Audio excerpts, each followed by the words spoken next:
राधा राधा राधा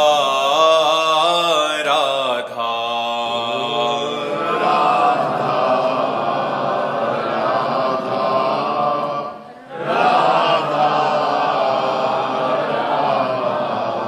हाय राधा राधा राधा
संत हरि भक्तन की जय, श्री वृंदावन धाम की जय, सतगुरुदेव भगवान की जय। गरिमा आहूजा जी, कोटा। राधे राधे महाराज जी। महाराज जी, जीवन साथी ढूंढते समय एक पुरुष में ऐसी कौन सी विशेषताएं अवश्य देखनी चाहिए जिससे हमारा ग्रस्त जीवन सुखमय, संतुलित और पूर्ण सुखद बना रहे? हम तो यही मनाते हैं कि सबसे पहले भगवान से ही प्रार्थना करनी चाहिए कि मुझे पवित्र संयमी जीवन साथी दीजिए, क्योंकि आजकल बेविचारी बच्चियां और बच्चे सब हो रहे हैं। ये जो बॉयफ्रेंड गर्लफ्रेंड है ना, ये बेविचार प्रवृत्ति तो है। कितना गंदा बेविचार प्रवृत्ति है। आज ये लड़का, फिर उसको समाज भाषा में कहते हैं ब्रेकअप, कल वो लड़का। हमारे भारत की तो प्रथा है नहीं, भारत की तो प्रथा है जब तक ब्याह ना हो ब्रह्मचर्य से रहो, और जब ब्याह हो गया तो आजीवन उस पुरुष का निर्वाह किया। ये डिवोर्स और ये सब गंदी बातें हमारे यहाँ नहीं थी, हमारे यहाँ ये सब नहीं था। ये अब गंदी बातें चली हैं। बहुत अंदर पीड़ा है इस बात की कि हमारे नवयुवक गलत मार्ग में जा रहे हैं। बच्ची है तो गलत मार्ग में, बच्चे हैं तो गलत मार्ग में। बच्चियां बच्चे व्यसन करने लगे, पार्टी में शराब पीने लगे, ड्रग्स लेने लगे, गंदे आचरणों की तरफ बढ़ रहे हैं। छोटे छोटे बच्चे गंदी आदतों से युक्त हो रहे हैं। बड़े बड़ों की तो बात ही क्या है। अब और सुविधा चल गई, लिव इन रिलेशन। ये हमारे सनातन धर्म की बात है, ये हमारे भागवतिक भारत की बात है? नहीं, ये सब विदेशों की बातें हैं, ये सब गंदी बातें हैं। तो बच्चा ये कहना कि हमें पति सुशील और सज्जन और पवित्र मिले, तो ये भगवान ही से प्रार्थना करो। उनको पता है कौन सुशील है कौन सज्जन है, वही व्यवस्था कर सकते हैं। भगवान से प्रार्थना करो कि हे नाथ, और वो तब आपकी कामना पूर्ण होगी जब आप पवित्र हो, आप सुशील हो, आप सज्जन हो। हम अपवित्र हों और पवित्र पति की कामना करें, असंभव। सीता जी गौरी माँ का पूजन करती हैं और उनसे कहते हैं कि हमको हमारे योग्य वर दीजिए। तो जिस दिन राम जी के दर्शन हुए जनक जी की वाटिका में सियाजू को, फिर पूजन करने गई तो खसी माल मूर्ति मुस्कानी, अंबाजी प्रसन्न होकर बोली, मन जाहि राच्यो मिली सोवर साज सुंदर सावरो। जाओ, तुमने जैसा वर सोचा था, आज जिसको तुमने देखा है ना सावरे सलो, यही तुम्हारे दूल्हा होंगे। अंबाजी ने किया। रोज गौरी पूजन करने जाती थी, रोज भगवान शंकर की आराधना करती थी।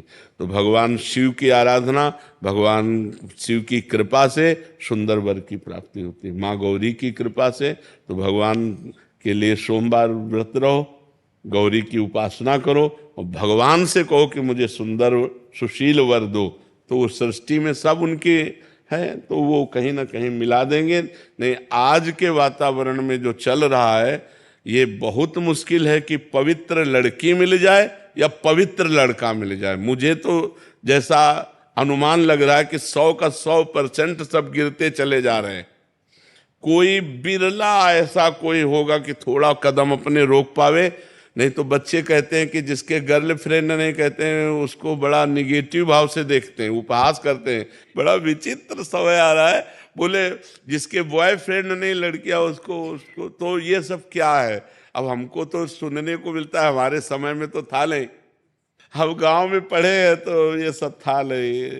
ये सब तो 40 वर्ष पहले, 45 वर्ष गुरुजी, पहले। अभी हरियाणा में 2 लड़कों को गर्दन से काट दिया है सिर्फ इसी बेविचारी से। हाँ बिल्कुल। क्योंकि उन्होंने क्या हुआ, छेड़खानी की लड़कियों से। हाँ तो उनको समझाया, नहीं समझे। हाँ लेकिन उसके बाद उन्होंने अगले दिन उनको काट दिया। 7 वो भी नाबालिग हैं जिन्होंने मारा है उनको। हाँ। आप बताइए बाबा क्या।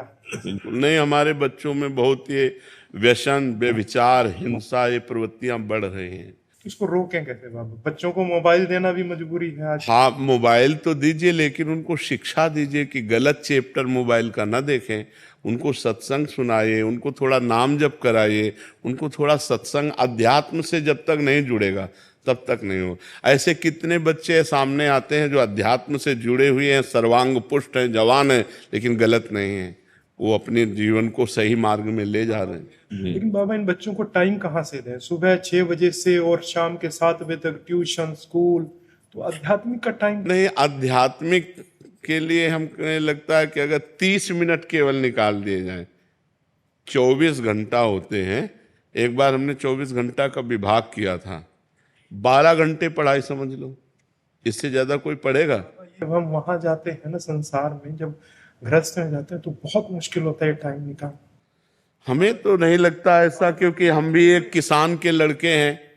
13 वर्ष तक रहे हैं घर में, तो 13 वर्ष में तो विकास बुद्धि का हो ही जाता है।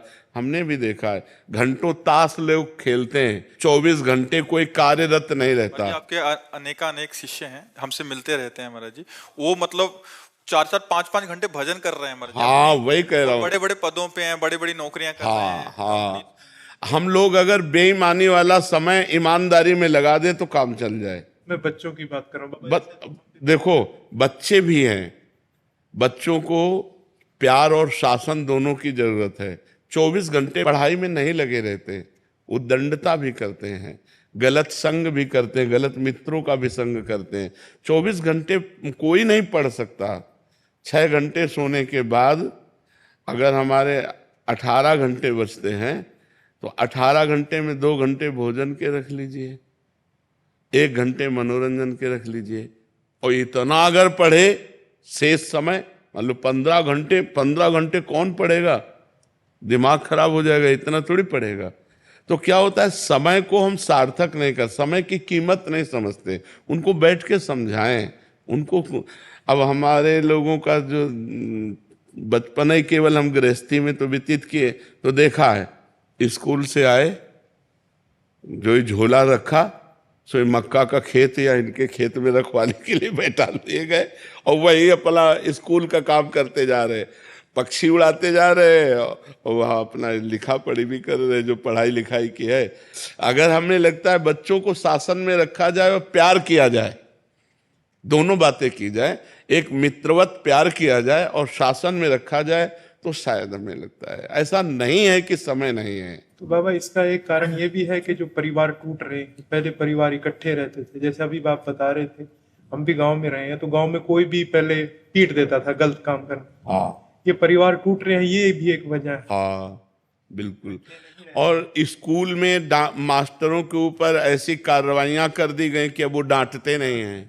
नहीं तो जैसे 5 मिनट विलंब हो गया तो पिटाई होती थी, और अगर पाठ नहीं याद हुआ तो पिटाई होती थी स्कूल में। 1,000 से ऊपर कोई भी पैसा बच्चा मांगता है ना, तो हम उनको कहते हैं कि प्रेमानंद जी महाराज के प्रवचन सुनो 7 दिन तक, आधा घंटा डेली। उसके बाद में आपको वो चीज मिलेगी। बेटा ये दोनों मेरे बच्चे, इनसे पूछो आप लोग। और इनको मैं 1 साल से डेली दिन में एक बार कहता हूँ कि आप प्रेमानंद जी महाराज के सुनो। हमारे पास एक ही ऑप्शन है, क्योंकि मोबाइल का और सारा काम खत्म हो चुका, इतना गंदगी हो चुकी है, अपन सोच नहीं सकते हैं। लेकिन आपके आशीर्वाद से देखो बच्चे भी तिलक लगाए हैं, आपके बच्चे। तिलक बाबा सबसे बड़ी चीज है महाराज की। इनका 1,000 रुपए से इनको कोई भी चीज ऊपर चाहिए तो इनको सुनते ही है। अब इनके एक समस्या आ रही है बाबा कि इनको शुद्ध हिंदी समझ में नहीं आती है। हम अगर समझाएंगे तो हमारे मुंह से इनकी कोई भी बात समझ में नहीं आएगी। आपकी बात पे थोड़ा सा अनुसरण करेंगे ये। भगवान कृपा करें बच्चों की बुद्धि शुद्ध हो। माधव जी। हरवंश महाप्रभु जी। महाराज जी आपके चरणों में कोटि कोटि नमन। गुरुदेव, नाम रूपी धन और प्रभु स्मृति हमेशा याद रखिए। नाम रूपी धन राधा वल्लभ, श्री हरिवंश और स्मृति भोलेनाथ हैं। आप कहते हैं तत्व एक है, रूप अनेक हैं। गुरुदेव, क्या इस मार्ग से भोलेनाथ जी और भगवत प्राप्ति हो जाएगी? मतलब अंदर नाम चल रहा है राधा वल्लभ श्री हरिवंश और इष्ट और स्मृति में भोलेनाथ जी। हाँ, अगर आप राधा राधा राधा राधा राधा वल्लभ श्री हरिवंश नाम जप कर रहे हैं और भगवान शंकर की प्राप्ति चाहते हैं तो भगवान शंकर मिल जाएंगे। भजन बल एकत्रित हो जाए, जो चाहोगे वो प्राप्त हो जाएगा। जिस रूप में चाहोगे उस रूप में भगवान मिल जाएंगे। जाकी रही भावना जैसी, प्रभु मूरत देखी तिन तैसी। अगर हमारी भावना है कि हमें भगवान शंकर का साक्षात्कार हो जाएगा। नारायण का जप कर रहे थे मार्कंडेय जी और भगवान महादेव बिना चाहे आ गए। पार्वती जी के सहित नंदी पर सवार उनको दर्शन दिए और कृतार्थ किया, बिना मांगे आशीर्वाद दिए। जो भगवान श्री हरि का भजन करता है तो भगवान शंकर उस पर बहुत प्रसन्न होते हैं। तो राधा वल्लभ श्री हरिवंश नाम जप करे, यदि भगवान शिव की प्राप्ति चाहे तो निश्चित प्राप्ति हो जाएगी, इसमें कोई संशय नहीं। खूब नाम जप करे। संदीप कुमार जी। श्री हरिवंश महाराज जी। महाराज जी, क्या पूर्ण शरणागति की स्थिति होने के लिए किसी परिस्थिति का होना जरूरी है? क्या कृपा या और तरह की सच्ची शरणागति? कृपा होती ही ऐसी है, क्योंकि सुख पूर्वक शरणागति नहीं होती।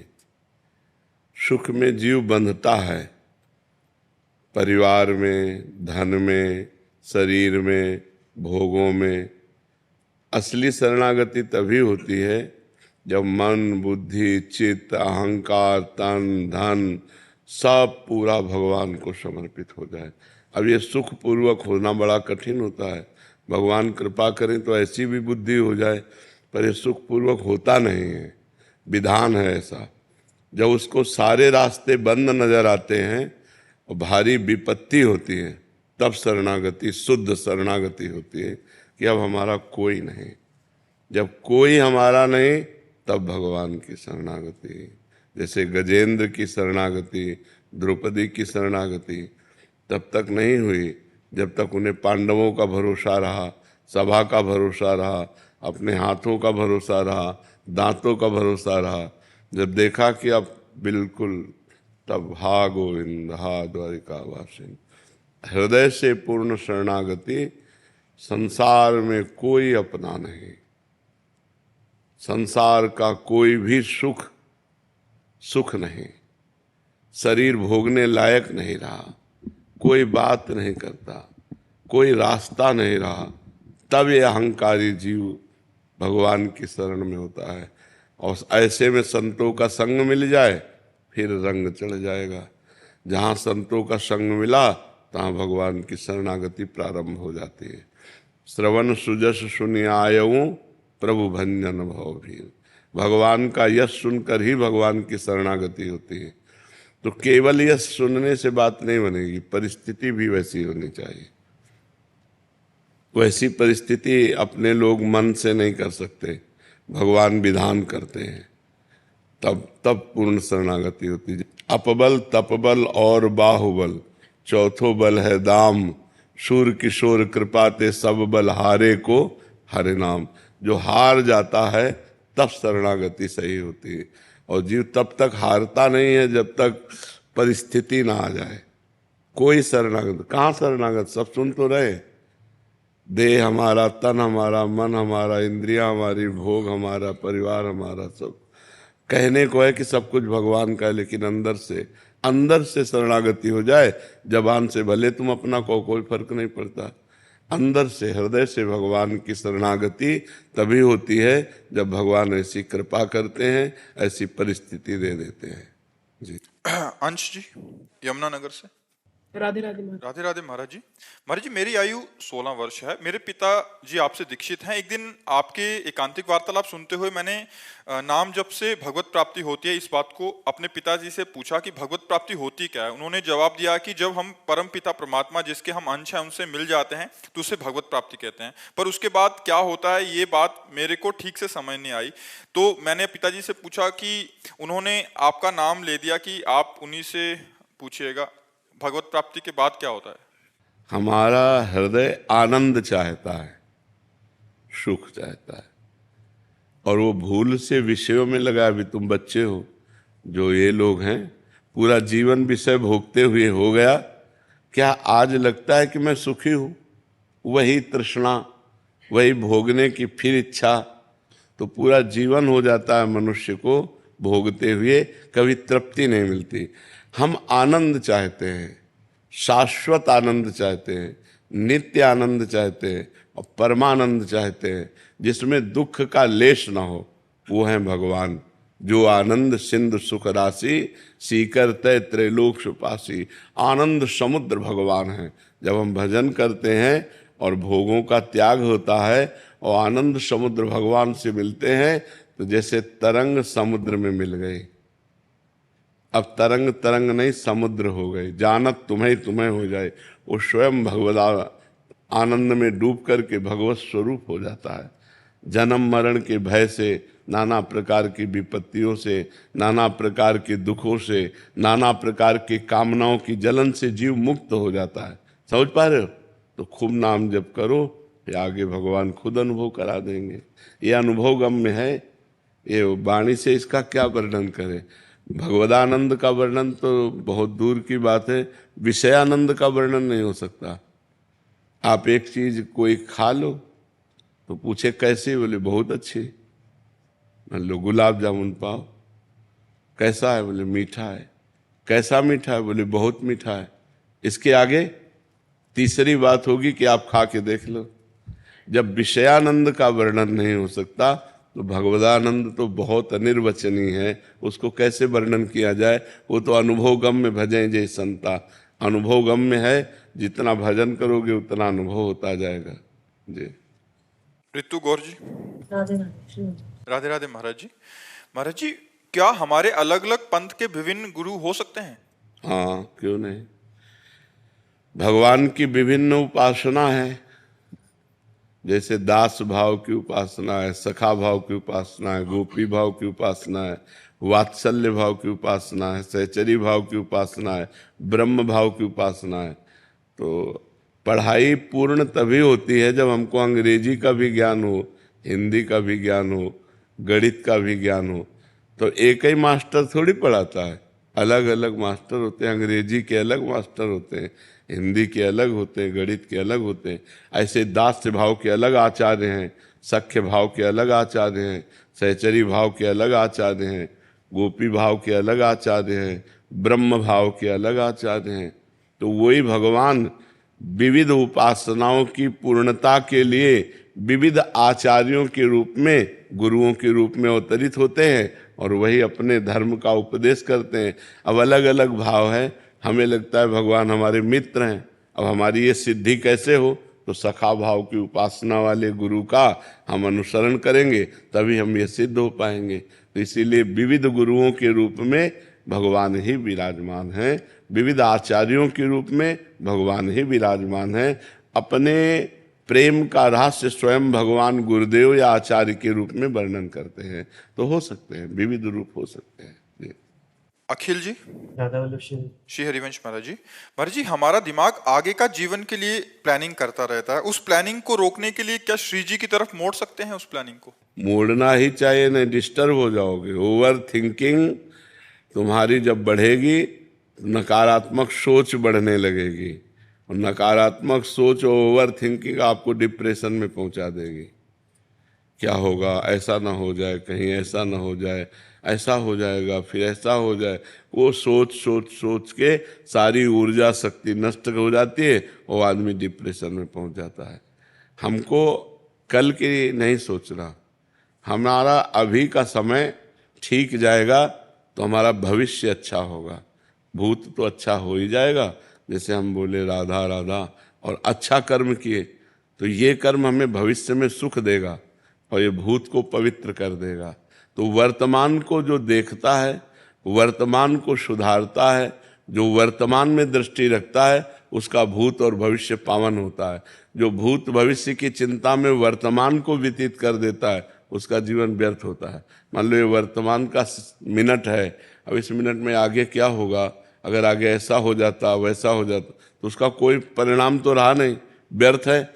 यार पीछे हमसे ऐसा हो गया वैसा हो गया, उसका भी कोई सुधार नहीं होगा, वो व्यर्थ है। सुधार होना है राधा राधा राधा वर्तमान में बोलो और अच्छे कर्म करो, भूत भविष्य की चिंता का त्याग कर दो। भगवान कह रहे अनन्यस चिंतयन्तो माम ये जनाः परिपासते तेषाम नित्याभियुक्तानाम योगक्षेमम वहाम्यहम्। मैं तुम्हारे योगक्षेम का वहन करूँगा, प्राप्त जो है उसकी रक्षा करूँगा और जो अप्राप्त है उसको प्राप्त करा दूंगा। अप्राप्ति की प्राप्ति का नाम योग है और प्राप्ति की रक्षा का नाम क्षेम है। अपना कर्तव्य केवल भगवान आदेश कर रहे हैं, अनन्यस चिंतयन्तो माम, अन्य ना चिंतन हो, केवल मेरा चिंतन करते हुए अपने कर्तव्य कर्म को करो। किसानी, व्यापार, नौकरी जो भी है भगवान का चिंतन करते हुए धर्म पूर्वक करो, तो मैं तुम्हारा ठेका लेता हूँ तुम्हारे योग क्षेम का। और तेषाम हम समुद्धरता मृत्यु संसार सागरात, उसका मैं स्वयं मृत्यु रूपी संसार सागर से पार करता हूँ। तेषाम हम समुद्धरता, मैं उद्धार करता हूँ। हमारा बस एक ही कर्तव्य है, वर्तमान में सही आचरण करते हुए भगवान का स्मरण। सही आचरण में जो आप व्यापार कर रहे हो बेईमानी मत करो, जो आप पद में हो उस पद का ठीक प्रयोग करो। आप किसान हो तो हर फावड़े पे भगवान का नाम स्मरण करते हुए चलाओ। बस अपने कर्तव्य का पालन और भगवान का नाम जप वर्तमान में करो, इसी में सब मंगल हो जाएगा। रोहित भट्ट